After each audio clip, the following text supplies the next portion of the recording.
नमस्ते, मी Khillare madam तुमचं स्वागत करते माझ्या गणिताच्या चॅनलमध्ये। आपल्या गणिताच्या चॅनलचं नाव आहे उर्मिला विथ मॅथ इंग्लिश आणि माझं असंच एक विज्ञानचं सुद्धा चॅनल आहे।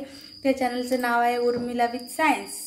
तर सायन्स म्हणजे विज्ञान असं लक्षात ठेवायचं। जर उर्मिला विथ सायन्स असं यूट्यूबवर टाकून ओपन होत नसेल तर मी खाली डिस्क्रिप्शन बॉक्समध्ये या व्हिडिओच्या डिस्क्रिप्शन बॉक्समध्ये त्या व्हिडिओची लिंक देते, ते तुम्ही लिंक पण पाहू शकता। तर आज आपण 6वीचा पाठ पाहायचा आहे, कोन म्हणजे अँगल्स। आता हा जरी 6वीचा जरी पाठ असेल तरी हा एक पाया आहे। तो 7वी 8वी 9वी 10वी 11वी 12वी पर्यंतच्या गणितासाठी याचा उपयोग होऊ शकतो, त्याच्यामुळे सर्वांनी ते व्हिडिओ पाहिला तरी चालतो। तर अँगल्स म्हणजे कोन आपण पाहायचा आहे। तर कोन धड्यामध्ये जर आपण पाहिलं तर आपण घडी पाहिली। आता ही वॉच आहे, तर मी तुम्हाला घडी दाखवते। आता घडीमध्ये बघा इथं 12 6 इथं 3 आणि 9 असे असतात अंक आणि असं असतो बघा, असं इथे असा जर कोन असेल असं जर वाजले तर आपण काय समजतो इथे 3 वाजले, परंतु ॲक्च्युअली इथं कोन कोणता झालेला आहे हे बघा, इथे 90 अंशाचा। म्हणजे जर आपण असा जर कोन जर काढला तर तो परफेक्ट 90 डिग्रीचा कोन आहे।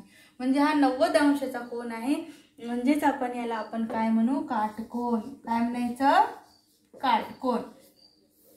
मग कधी कधी घडीमध्ये की नाही, आता मी हे पुसते, मग घडीमध्ये कधी कधी इथं 1 2 असे असतील, इथं समजा 2 वर काटा असेल ना, तर मग हा कोन कसा झाला, असा। हे पहा असा आणि हे असं झालेलं आहे बघा। याच्यातला अँगल पहा, याच्यापेक्षा अर्धाच अँगल झालेला आहे, म्हणजेच हा जो कोन आहे तो 90 पेक्षा कमी आहे, 90 अंशापेक्षा कमी कोन आहे, म्हणजेच आपण त्याला लघुकोन असं म्हणतो। काय म्हणायचं, लघुकोन असं म्हणायचं। तर कधी कधी काय होतं माहितीये, कधी कधी काय होतं, एक मिनिट, डस्टर सापडत नाही। आता आपल्याला हे पुसावं लागेल ना विशाल कोन दाखवण्यासाठी।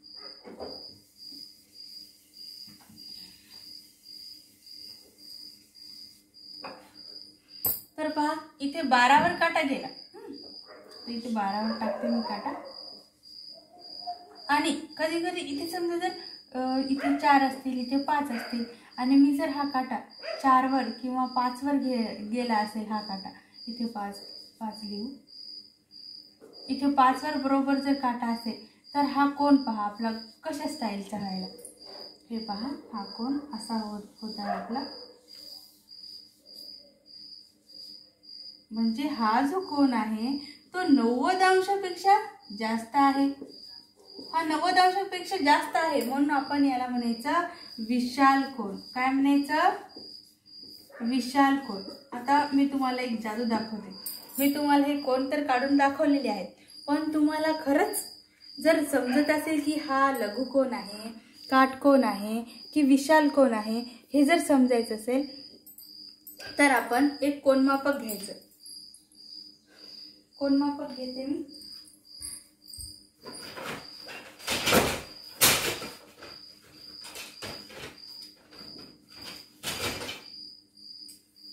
हे पहा आपण याला म्हणतो, ही स्केल आहे, ही स्केल आहे। कंपासची ओळख पाहिजे जर असेल तर कंपासची ओळख सुद्धा मी याच्यामध्ये समजून सांगत आहे। याच्या पुढचा जो पार्ट आहे पेज नंबर, तुम्हाला याच पाठामध्ये पुढच्या याच्यामध्ये दाखवलेला आहे की कंपास मधल्या साहित्याची ओळख। तर ही आहे मोजपट्टी, म्हणजेच आपण याला स्केल सुद्धा म्हणतो इंग्लिशमध्ये आणि मराठीमध्ये म्हणतो मोजपट्टी। ही स्केल आहे आणि हे जे आहे ते आहे कोनमापक। काय आहे हे, कोनमापक। हे पहा तुम्हाला दिसत आहे का हे कोनमापक, दिसलं कोनमापक। आता याच्यानंतर बघा कंपास मधल्या दुसऱ्या साहित्याची मी तुम्हाला ओळख करून देते।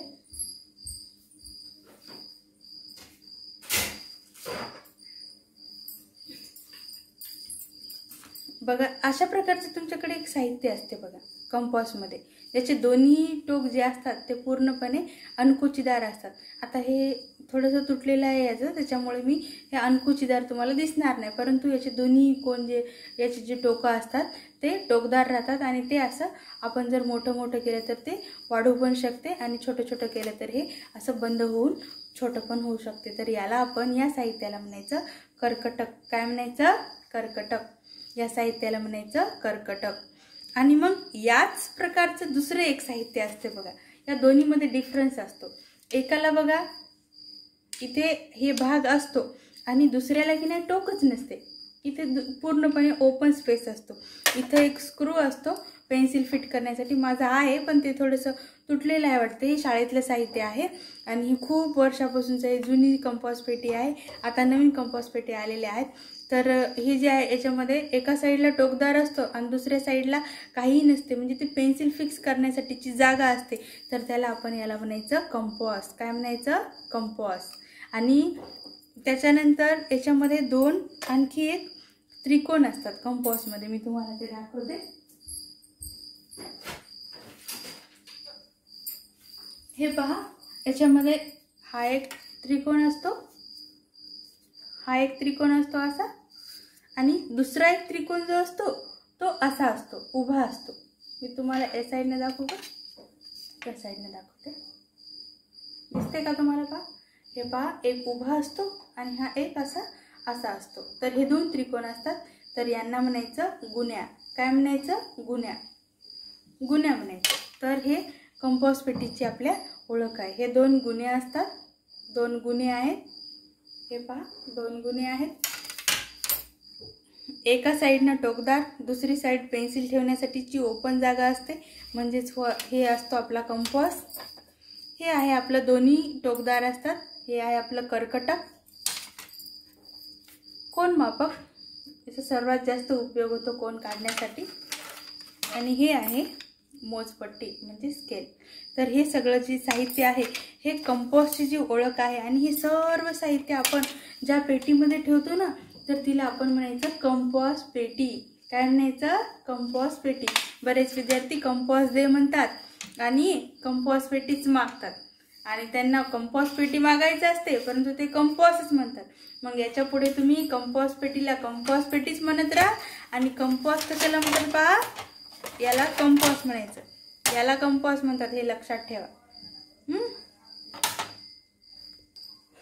तर आता आपल्याला मी तुम्हाला पुढचं सांगणार होते की याची जादू मी दाखवणार होते की मी कसं काय हे परफेक्ट हाताने काढल्या डायग्राम. आणि मी कसं म्हटले की अंदाजे हे 90 आहे, हे 90पेक्षा कमी आहे, हे 90पेक्षा जास्त आहे. आणि मग 90पेक्षा जास्त आहे तर याला विशाल म्हणायचं, 90पेक्षा कमी आहे तर याला लघुकोन म्हणायचं, परफेक्ट 90 डिग्री आहे तर याला काटकोन म्हणायचं. मग आता आपण बघू बरं, पडताळणी करून पाहू. मी आता सहज हाताने काढलेल्या आकृत्या आहेत. खरंच आपण बघूया बरं हे 90 अंश येते का ते. आधी आपल्याला काय करावं लागेल, याचे लाइनिंग आहेत ते मी थोडेसे लांब लांब करून घेते, वरपर्यंत जाऊ देते. आणि ही पण लाईन इकडे जाऊ देते. तर आपण बघू हे 90 अंश येते का.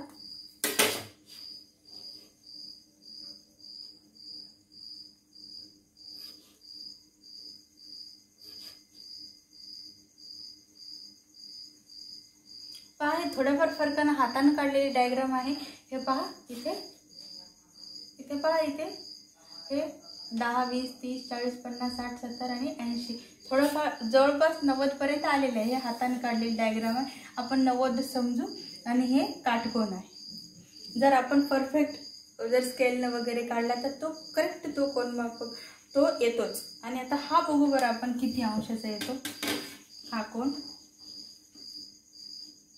याची पण आपल्याला थोडीशी वाढवून घ्यावी लागेल. इथपर्यंत वाढवून घेते.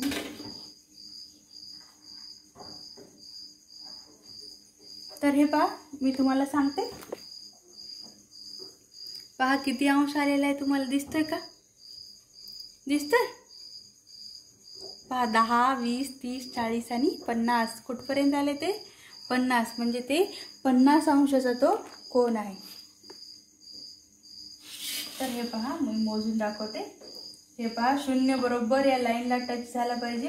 हे 10, 20, 30, 40. सॉरी, हे बरोबर व्यवस्थित ठेवते. हे पहा 0, 10, 20, 30, 40, 50. 50च्या पुढे 1, 2, 3 लाईन. म्हणजे हे पहा 53 अंश आहे. 53 अंश म्हणजे 90पेक्षा कमीच आहे की, म्हणून मी याला लघुकोन असं म्हटलेलं होतं. तर आता आपल्याला पाहायचं आहे दुसरा कोन मोजून दाखवणार मी, विशाल कोन. आता मी याला डायरेक्ट विशाल 90पेक्षा अंदाजे माप मी काय तुम्हाला परफेक्ट माप सांगितलं होतं का किती आहे ते? नाही, कारण की मला माहिती होतं की त्याचं परफेक्ट माप मला सुद्धा माहित नाही. पण ढोबळमानाने समजा आपण डायरेक्ट तोंडाने सांगतो की 90 पेक्षा जास्त आहे, दिसते ना आकृती 90 पेक्षा जास्त आहे, तर मोजून पाहू. मग आपण पहा, ही जी लाईन असते ती या झिरोला टच झाली पाहिजे आणि हे जे सेंटर असते ना, हे सेंटर या सेंटरवर ठेवायचं आणि मग आपण मोजायचं. या लाईन कोण मोजायचं? 0, 10, 20, 30, 40, 50, 60, 70, 80, 90, 80, 90, 100. हे 110, हे 120, 130 आणि हे बघा आपला ॲरो इथं किती येईल 130च्या पुढे? 1, 2, 3, 4, 5 म्हणजे 135 अंश. हे पहा तुम्ही, इथे मी तुम्हाला ॲरो दाखवते, इथे लाईन करते, हे ॲरो पहा 135 दिसतोय का? अशा प्रकारे आपण कोण सुद्धा मोजू शकतो. तर आपण याचं जे माप घेतलेलं आहे ते आलं 135 अंश. या शून्याला काय म्हणायचं? अंश म्हणायचं किंवा आपण लक्षात ठेवायचं. तर 135 अंश 90 पेक्षा जास्त आहे की कमी आहे? 90 पेक्षा जास्त आहे, म्हणजेच तो विशाल कोण आहे. म्हणून मी त्याला म्हटलं होतं की तो विशाल कोण आहे, 90 पेक्षा अंश जास्त आहे. तर तुम्हाला या पार्टमध्ये तुम्हाला काटकोन, लघुकोन आणि विशाल कोन हे तिन्ही कोन तुम्हाला समजलेच असतील. तर पहा, आता तुम्हाला याचे नावं तर समजले, काटकोन कशाला म्हणतात, लघुकोन कशाला म्हणतात आणि विशाल कोन कशाला म्हणतात. आता मी याच डायग्रामवरून तुम्हाला समजावून सांगते, मी याला नावं देते. आता याला नाव मी कशाने देऊ? वेगळं स्केच पेन वापरू का? मी तुमच्या लक्षात येईल. मी वेगळा स्केच पेन वापरते. याला नाव द्यायचं ए, थोडे मोठे मोठे नाव देते. याला नाव देते बी, ABC. या कोणाला नाव देते P, Q आणि R. इथे नाव देते J, K आणि L. ठीक आहे. मी जर असं आकृतीला नाव दिलं तर जो आपला सेंटर पॉइंट असतो इथला, तर या सेंटर पॉइंटला या त्रिकोणामध्ये काटकोन ABC इथे लिहायचं पहा. काटकोन ABC मध्ये B हा शिरोबिंदू आहे.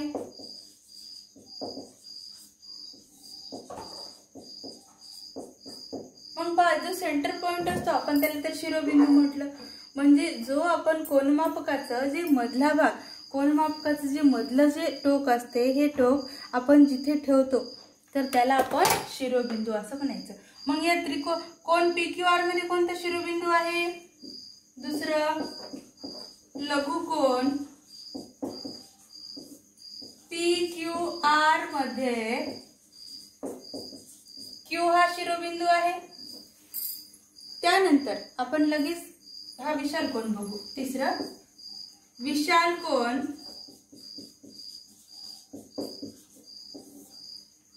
JKL मध्ये सेंटर पॉइंट कोणता आहे? K, म्हणजेच K हा शिरोबिंदू आहे. तर तुम्हाला शिरोबिंदू समजलं का? शिरोबिंदू म्हणजे कोणाचा जो मधला भाग असतो त्याला शिरोबिंदू असं म्हणायचं. मग आता मी दरवेळेस काय लिहिले? काटकोन ABC, इथे लिहिले लघुकोन PQR, विशाल कोन JK. हे नाव थोडंसं लिहिणं खूप अवघड व्हायलं ना.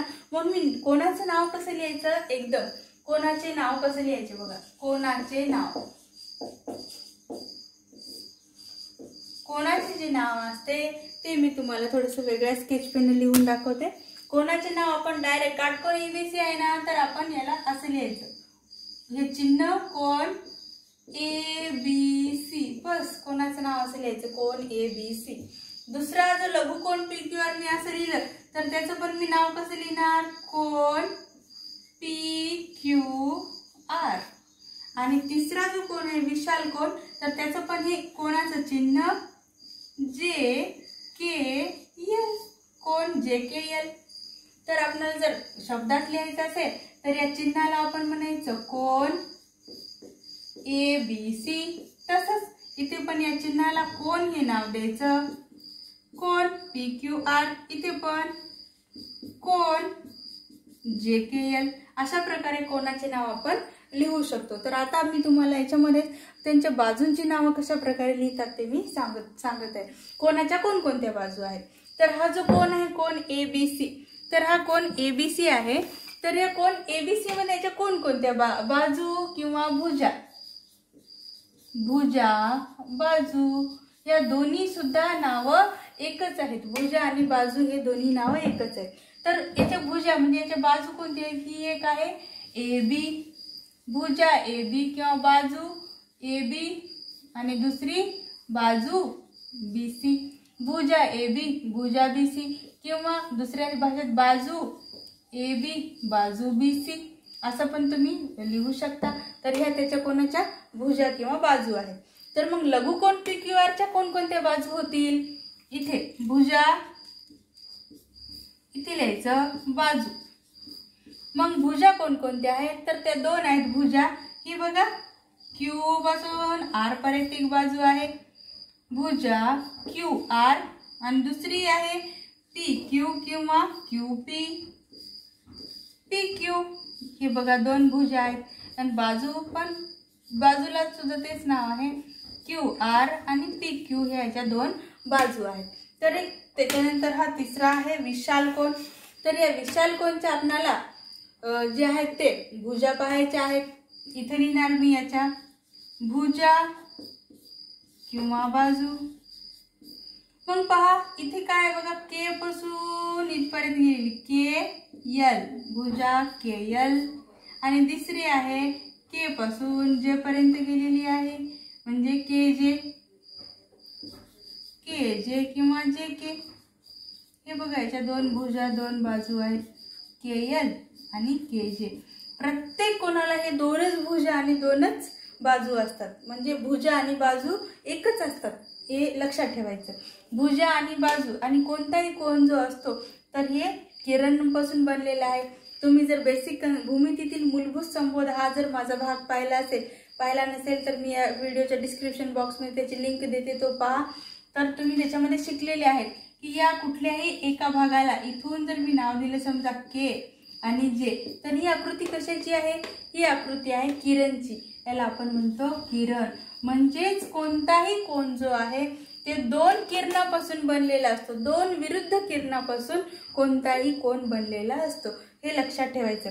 तर आज आपण काय काय पाहिलं बघा, काय पाहिलं, कंपास पेटीची ओळख, कंपास पेटीमध्ये कोणकोणते साहित्य असतात त्यांची ओळख, काटकोन लघुकोन विशाल कोन याची तिन्ही प्रकारांची ओळख, त्यामध्ये शिरोबिंदू, त्यानंतर भुजा, त्या बाजू आणि शिरोबिंदू, एवढे सगळं आपण या भागामध्ये पाहिलेलं आहे।